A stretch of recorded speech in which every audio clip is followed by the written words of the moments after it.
Y esa es una de las grandes ventajas, estimados hermanos, que nos llevan los cristianos a nosotros, los creyentes en las raíces hebreas de la fe.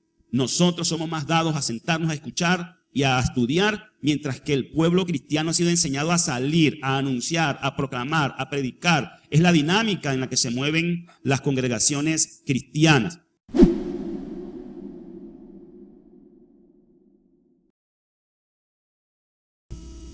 Saludos y bendiciones, estimados hermanos. Tengan todos ustedes muy buenos días. Vamos a hablar un poco hoy acerca del ministerio de la asamblea y el fundamento bíblico que le vamos a dar a este tema en el día de hoy. Se encuentra en la primera carta de Pedro, capítulo 2 y versículo 9. Tomado de la versión israelita nazarena, dice de la manera siguiente: pero ustedes son linaje escogido, real sacerdocio, nación santa, pueblo adquirido para que anuncien las virtudes de aquel que los ha llamado de las tinieblas a su luz admirable. En la versión griega de la Septuaginta se pueden encontrar allí ejemplos de la equivalencia del término kahal, hebreo, con el término griego eclesía. También hay otro término hebreo, estimados hermanos, que se traduce al español como asamblea y que tiene mucho más que ver con el tema central de nuestro estudio de hoy. Me estoy refiriendo al término o a la palabra edad. Edad se encuentra en el diccionario Strong con el código H5712, pero sobre este término volveremos a considerar más adelante. Vamos a ver ahora a continuación el propósito de la asamblea. En Génesis 2 y 3 dice la escritura: haré de ti una nación grande y te bendeciré, engrandeceré tu nombre y serás una bendición. Bendeciré a los que te bendigan y degradaré al que te maldiga, y todas las familias de la tierra se bendecirán por medio de ti. Luego en Génesis 17:4 dice: en cuanto a mí, esta es mi alianza contigo, tú serás el padre de una multitud de naciones. Lo cual nos permite ver estos textos bíblicos que en el llamamiento de Abraham, este llamamiento nos muestra eso. Yahweh tenía un propósito con las naciones. Quiere decir que el propósito de Yahweh es con todos, con el mundo entero, y también con una nación grande que promete a que Yahoshua el Mesías es el vástago de Abraham Avinu, la descendencia de Abraham. Entonces vamos a ver lo que la escritura nos dice con relación a el cuerpo del Mesías. Esto vendría siendo el cuerpo místico, el cuerpo espiritual del Mesías. En la primera carta a los Corintios, capítulo 12, versículo 27, Pablo nos dice: ahora bien, ustedes, hablándole a las asambleas, son el cuerpo del Masías y miembros suyos individualmente. Entonces dice que la comunidad de creyentes vienen a conformarse espiritualmente como cuerpo del Masías. Entonces la asamblea representa a Yahoshua el Mesías simbólicamente, es su cuerpo en la tierra, por lo cual es responsable de hacer su obra y cumplir así el propósito del Padre eterno. Es importante entonces saber que la asamblea tiene la gran responsabilidad de representar físicamente, de hacer visible y proyectar la imagen de Yahoshua, el Mesías, en este mundo, en esta tierra, como si fuera el mismo que estuviera aquí visiblemente. Nosotros entonces, como cuerpo del Mesías, tenemos esa responsabilidad de hacer la obra para que el propósito del Padre se cumpla, la obra que estaría haciendo Yahoshua si estuviera aquí visiblemente, físicamente visible para la humanidad. Entonces, gran responsabilidad que tiene la asamblea en este concepto cuerpo del Mesías. Ahora fíjense, de Yahoshua se profetizó lo siguiente, donde dice en Isaías 49:6, porque él dijo: poca cosa es que tú seas mi siervo, para lo cual levanto a las tribus de Jacob y restauro a los sobrevivientes de Israel. Te pondré también como luz para las naciones, para que mi salvación llegue hasta los extremos de la tierra. También Lucas 2:32 dice que Yahoshua sería luz para revelación de las naciones y gloria de su pueblo Israel. Entonces, de Yahoshua se dijo algo importantísimo, que sería luz para las naciones.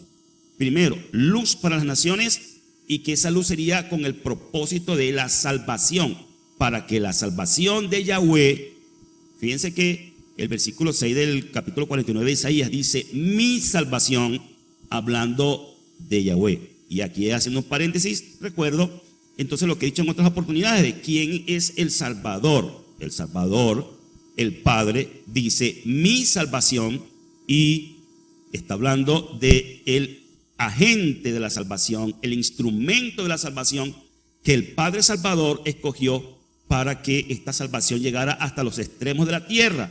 Entonces Yahweh el Salvador a través de su hijo Yahoshua. Y de Yahoshua se dijo que él sería luz para revelación a las naciones. Entonces, de nuevo el concepto de naciones y la nación grande.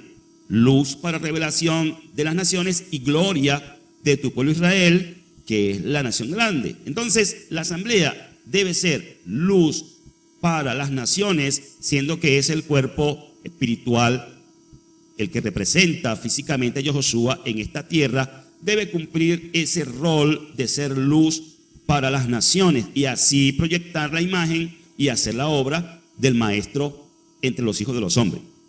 Ahora bien, ¿cómo puede la asamblea ser luz? Lucas 1:77 dice, para darle a su pueblo conocimiento de salvación en el perdón de sus pecados.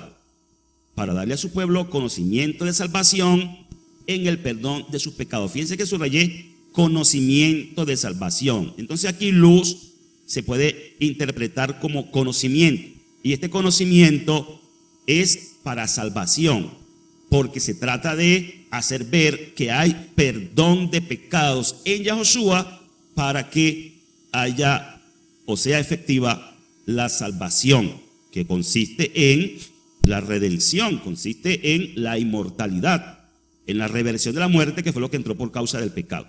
Luego, primera de Pablo a Timoteo, capítulo 2, versículo 4, dice, quien quiere, hablando del Padre, que todos los hombres se salven y que lleguen al conocimiento de la verdad. Yahweh quiere que todos los hombres se salven y lleguen al conocimiento de la verdad. ¿Y cómo es que el culto va a llegar a los hombres? Pues a través del ministerio o el servicio, obra que debe hacer la asamblea como representante visible de Yahoshua entre los hijos de los hombres. Y este conocimiento es para salvación, pero también además es el conocimiento de la verdad. La asamblea tiene que dar a conocer la verdad. Seguidamente vamos entonces en este punto a retomar el concepto hebreo edad. Y este término se traduce al español, entre otras palabras, como congregación. Viene de otro término hebreo que es ed. Este término acá, H5707, el que está en bajo ese código, es el término ed, que significa testigo. Aquí también lo tenemos. Significa básicamente testigo, testimonio. Un testigo, lógicamente, presenta un testimonio, ¿verdad? Entonces, aquí podemos ver un concepto de asamblea íntimamente relacionado con el hecho de dar testimonio o ser testigos de la revelación del Padre. De esta principal manera es que la asamblea puede y debe ser luz para las naciones, dando testimonio, proclamando, pregonando, predicando, anunciando el testimonio de la verdad, el testimonio de la salvación, para hacer luz a las naciones. Estimados hermanos, fíjense, quizás pueda haber algún miembro de la asamblea que piense que esta es una responsabilidad de los que ejercen oficios ministeriales. Pero en realidad el oficio ministerial es otra cosa. Los ministros, estimados hermanos, o lo que realmente debe decirse es servidores, porque la palabra ministro ha sido desvirtuada lamentablemente dentro de la religión institucionalizada, dándole un rango de autoridad o alguna cosa extraña o jerárquica que es extraña a las escrituras. Tampoco es que vamos a dejar de utilizar la palabra ministro porque se la vamos a entregar a la religión institucionalizada como si fuera propiedad de ella. La palabra ministro lo que significa es servidor. Entonces los ministros son personas que han recibido un don particular para ejercer en la obra del ministerio. Forma parte de toda la obra del ministerio, pero en este caso estas son personas que han recibido una responsabilidad adicional. Se le ha entregado un talento, un don particular para ejercer dentro de la asamblea y dentro del ministerio de la asamblea. Eso se encuentra especificado en Efesios capítulo 4, versículos 11. Ahí Pablo nos habla de los conocidos como dones ministeriales. Efesios 4:11 dice: y él mismo constituyó a unos enviados, a otros profetas y a otros proclamadores de la buena noticia y a otros pastores y maestros. Estos, estimados hermanos, tienen una responsabilidad adicional en la obra del ministerio de la asamblea, pero la obra de ellos no exime, oigan bien, la obra de ellos, de los ministros, no exime de responsabilidad al resto de la comunidad de Yahweh, al resto de la asamblea de Yahweh, al resto de la iglesia, para los cristianos que me pueden escuchar, en cuanto a testificar y ser luz para las naciones. Es decir, estimados hermanos que me oyen, el hecho de que existan ministros o servidores con dones ministeriales, con oficios ministeriales dentro de la asamblea, no significa que la asamblea ya no tiene nada más que hacer, sino sentarse a escucharlos a ellos. No, la obra de los ministros de la asamblea no exime a la comunidad en general de su responsabilidad de testificar y ser luz para las naciones, porque no son solo los ministerios, los ministros los que deben ser luz para las naciones, sino toda la comunidad o toda la asamblea en su conjunto, en general. Entonces, creo que más o menos hemos establecido un fundamento de lo que estamos diciendo hoy con relación a este tema del ministerio de la asamblea, y es un tema breve, pero no por ello menos importante. Si vamos nosotros, antes de pasar aquí a la reflexión final, si vamos de nuevo al comienzo de este escrito donde está el texto base de Primera de Pedro 2:9, dice: ustedes son linaje escogido, real sacerdocio, nación santa, pueblo adquirido por Yahweh, lógicamente, para que anuncien las virtudes de aquel que los ha llamado de las tinieblas a su luz admirable. Entonces, esta palabra que es dada para la asamblea ahora, desde la carta de Pedro, ya no solamente para la nación de Israel, la que originalmente fue constituida como la asamblea de Yahweh, ahora esta palabra para toda la comunidad de creyentes, compuesta por las ramas originales judías o israelitas y las ramas injertadas en ese olivo natural del cual Pablo nos habla en otra ocasión, y que ahora constituyen esa asamblea nazarena, esa asamblea mesiánica, esa asamblea de Yahweh en el Mesías. Dice acá que hemos sido constituidos en pueblo adquirido por Yahweh. Acá se dice que la comunidad de creyentes ha sido constituido como pueblo de Yahweh adquirido a precio de sangre por el sacrificio del Mesías. Y ha sido hecho esto para que anunciemos, anunciar. Entonces aquí, anunciar. Este concepto es lo que hoy quiero hablar como el ministerio de la asamblea, estimados hermanos. La asamblea tiene un ministerio, la asamblea tiene un servicio, la asamblea tiene una responsabilidad que cumplir, y vamos a considerar esta reflexión final. Estamos viviendo en la era digital, estamos viendo que todo hoy es por internet, gracias al Padre que tenemos estas herramientas para hacerlo. Entonces esto ha generado, estimados hermanos, en mi reflexión, una categoría de creyentes cómodos, a mi juicio, a mi criterio, en mi opinión. ¿Quiénes son los creyentes cómodos? Los que están acostumbrados ya a la comodidad del sofá de su casa, frente a una computadora o a un dispositivo, a un móvil, algunos ni siquiera en el sofá, sino en la cama, acostados cómodamente, y con una actitud conformista, que es la parte que más me parece preocupante.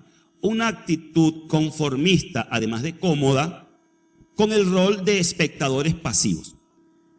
Creyentes cómodos que están obesos de conocimiento represado, de tanto escuchar, de tanto recibir enseñanza, de tanto reunirse de manera virtual, de forma pasiva, como espectador. Entonces ya se encuentran obesos de conocimiento. Están cargados de luz, pero una luz y un conocimiento represado, allí, guardado, estancado. Y pocos tienen o sienten el peso de responsabilidad de compartir con el prójimo esa luz, ese conocimiento, eso que han recibido, para cumplir con la responsabilidad que cada uno en particular tiene como miembro del cuerpo del Mesías, de anunciar las virtudes de aquel que nos ha llamado de las tinieblas a su luz admirable. Entonces, quizá los creyentes de esta categoría, que yo defino como creyentes cómodos, están pensando que ya los que ministran están cumpliendo con eso. ¿Para qué hacerlo yo? ¿Para qué preocuparme yo? Si ya los que ministran, los pastores, maestros, evangelistas, los enviados, los profetas que existen dentro de la asamblea, están cumpliendo con esa tarea. Entonces, ¿para qué yo me voy a dar mala vida? A mí es suficiente, me conformo con sentarme a escuchar, sentarme a aprender y ya. Y esa es una de las grandes ventajas, estimados hermanos, que nos llevan los cristianos a nosotros, los creyentes en las raíces hebreas de la fe. Nosotros somos más dados a sentarnos a escuchar y a estudiar, mientras que el pueblo cristiano ha sido enseñado a salir, a anunciar, a proclamar, a predicar. Es la dinámica en la que se mueven las congregaciones cristianas. De hecho, este concepto de testigos y testificar lo conocen muy bien los amigos que dentro de la cristiandad se autodenominan como testigos de Jehová. Por eso ellos utilizan la palabra testigos. Pues bien, cada uno sea consciente, cada uno en su propia conciencia se autojustifique o no. Yo cumplo con mi responsabilidad de decirles que de una o de otra manera, desde casa o desde fuera de ella, estamos la asamblea en la obligación, cada uno de nosotros, en particular, en la obligación de anunciar, de proclamar, de cumplir con la responsabilidad que nos ha sido dada. Que una cosa es la salvación por gracia y otra cosa es la recompensa por causa de lo que hayamos hecho en esta tierra para la obra de nuestro Padre Celestial. ¿Y qué recompensa podremos recibir si nos quedamos cómodos sin hacer nada en la obra de Yahweh por la causa del reino? La respuesta no tiene usted que dármela a mí, usted tiene que reflexionarla, todos tenemos que reflexionarla introspectivamente y darnos una respuesta a nosotros mismos. Y concluyo diciendo, anunciar también se puede hacer a través de el internet. Yo estoy hablándole a usted de manera particular, a usted que me ve y que me escucha. Es importante que de usted mismo salga el testimonio. No corresponde que nosotros tomemos el testimonio de otro para presentarlo. Es nuestro propio testimonio. ¿Cuál es mi experiencia? Estamos rodeados de personas, tenemos familias o familiares, amigos, personas que nos rodean y que nosotros debemos dar un testimonio que se presenta con las palabras, pero que nuestro ejemplo es lo que más fuerte habla para ellos, para esa nube de testigos que nos rodean y que nosotros estamos llamados a testificar con nuestra propia palabra y con nuestro propio accionar, nuestro propio testimonio. Seamos proactivos en la obra de Yahweh. Bien, espero no haber ofendido a nadie con lo que estoy diciendo, solo lo hago en el amor del Mesías. Así que muchas gracias, estimados hermanos, por su atención. Y bueno, la honra, la gloria sea para el Padre Celestial y que sea Él mismo haciendo su obra en nosotros. Paz y bendiciones para todos. Será hasta una próxima.